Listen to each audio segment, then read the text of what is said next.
Buwis ng Bayan. Bakit iba-ibang structure na ito?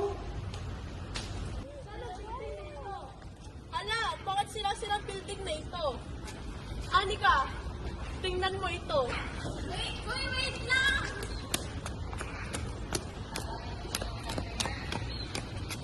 Magandang araw mga kababayan. Nandito na ang inyong leader, si Sir Vizcaya. Ikaw? Ikaw ba? Bakit? Dapat ba may pakialam ako sa kapaligiran ko? Oo, dapat may pakialam sa kapaligiran mo. Ano nangyayari dito? Itong mga mabababang posisyon ay nag-google sa akin. Kung inayos mo ngayong pagiging opisyal, hindi ka mapapasali. Anong ginagawa mo sa malong? Ikaw, anong ginagawa mo sa pinakamatanggumpal na opisyal?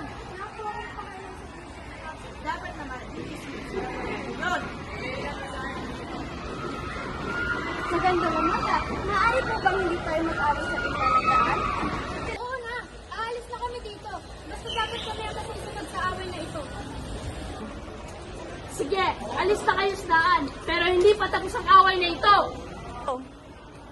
Salamat naman, Mayor. May alis na kasi wala naman akong pakialam sa sinasabi niyo na ako isang korap.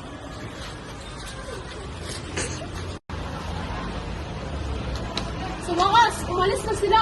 Pero paano ayusin ang mga struktura na ito? Alam ko na, maayos ko ito. Sumama. Go.